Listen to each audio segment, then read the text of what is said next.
Сәлеметсіздер ме? Менің аты жөнім Әлиева Неспелі Қосшанқызы. Қазақ әдебиеті сабағына қош келдіңіздер. Балалар, бүгінгі сабағымыздың тақырыбы Ыбырай Алтынсарин Қыпшақ Сейітқұл кәсіпкерлік әліппесі. Бүгінгі сабақтың оқу мақсаты кейіпкерлерді шынайы өмірмен салыстырып бағалау. Балалар, өткен сабақтарда біз Ыбырай Алтынсарин атамыздың Қыпшақ Сейітқұл атты әңгімесінің мазмұнымен толық танысып шықтық. Енді есімізге түсірейікші. Кәне барлығымыз мәтінмен жұмыс жасайық. Балалар, сіздер жақсы жұмыс жүргізді деп ойлаймын. Кәне экранға назар аударыңыздар. Сейітқұлдың өзі де, жиылған халқы да, малдары көбейіп, бай болыпты. Ел жиылып, Сейітқұл жұрт ағасы болады. Осы қалыпша бір жағы егін, бір жағы саудамен Сейітқұлдың жұрттан асқан бай болыпты.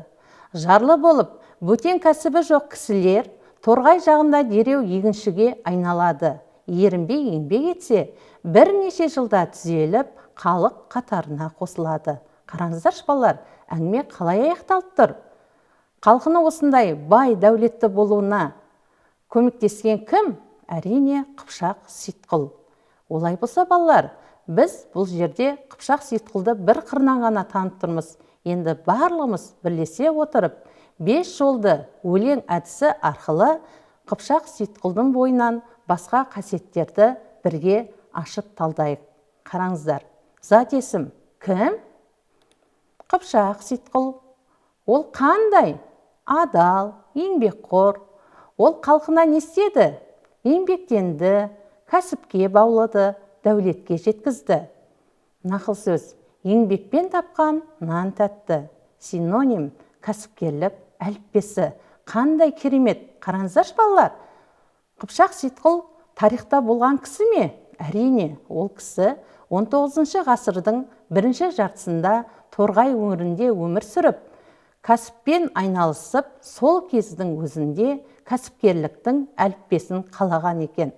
Балалар, қазіргі таңда да еңбектен бақытын тауып, елінің қамын ойлап жүрген ер азаматтарымыз бар ма?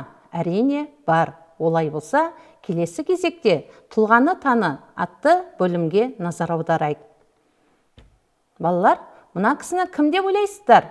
Осы кісі туралы мәлімет білгіміз келсе, мына мәтінмен танысып шығайық. Мұқият тыңдаймыз.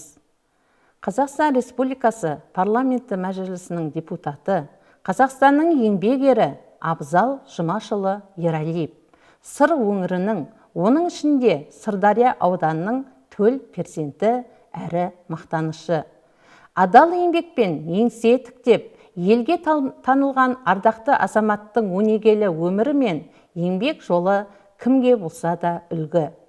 Әуелі Алла, екінші халықтың қолдауының арқасында жер анадан нәсіп теріп, күріштен мол өнім алдық. Біздің бүгінгі жеткен жетістігімізде Сыр өңірінің алатын орны да ерекше. Сондықтан туған жерге тағзым етеміз. Білгенге маржан. Елге еткен адал еңбек әрқашан еленеді. Біздің еңбегімізді елбасы да, ел де еледі.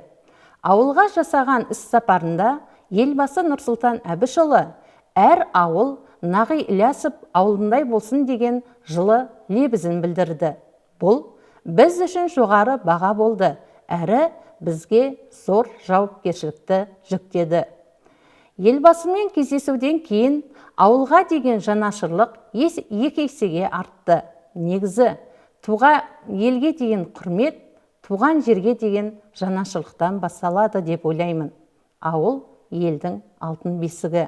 Сондықтан біз ауылды түлетіп, абаттандыруға алдағы уақытта да үлес қоса береміз. Ауылдан адам көшкенмен, адамнан ауыл көшпейді деген тамаша өлең жолдары бар. Сол секілді, ауыл менің көңілімнің көгінде, жүрегімнің төрінде. Бос уақытым бола қалса, бірден ауылға асығамын. Ауылдағы адамдармен пікірлесіп, сөйлесіп, әңгімелерін тыңдағанға ештеңе жетпейді. Оның үстіне егіншілік біздің ата кәсібіміз. Дихандарға айына бірнеше рет келіп, күріш алқабын аралап, көңілім көншіп қайтқанды өзіме мақсат тұтамын. Қазір бәрін техника атқарады дегенмен, ауыл адамдарының адал еңбегі, жұмысқа деген көзқарасы мені әркез сүйсінтеді. Сондықтан ауылдан ұзағым келмейді. Ауыл мен үшін құт қонып, бақ дарыған жұмақ мекен. Әке жолы балаға аманат.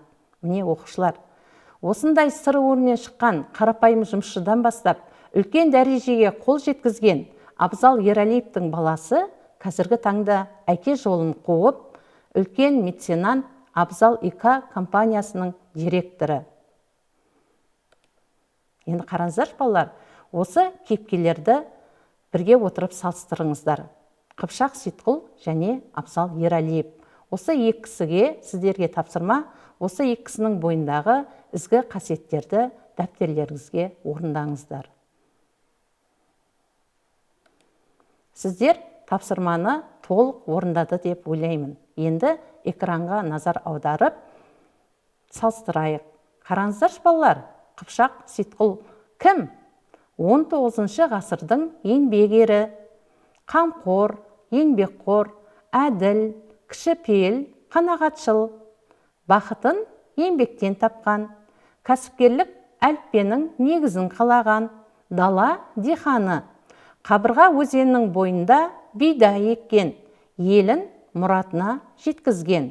Ал қазіргі таңның кәсіпкері Абзал Ералиев кім екен?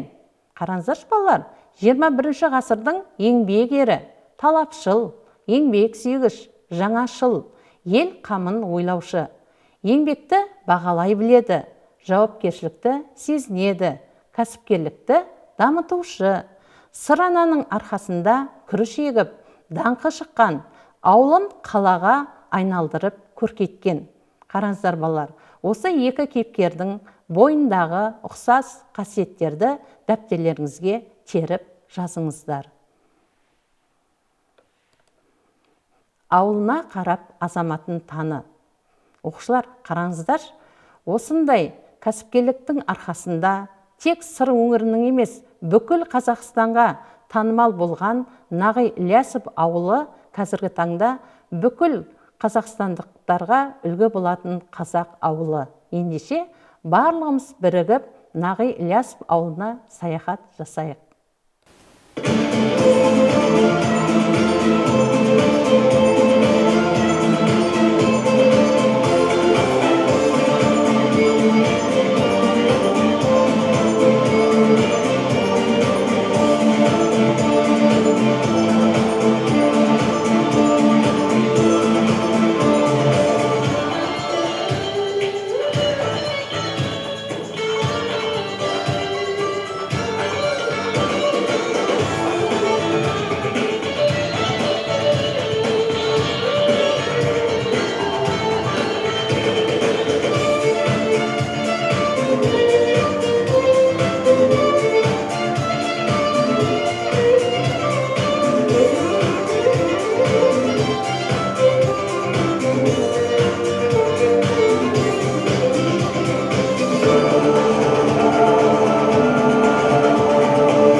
Балалар, міне осы бейнебаянды көргеннен кейін сіздердің көкіректеріңізде қандай арман ұялады?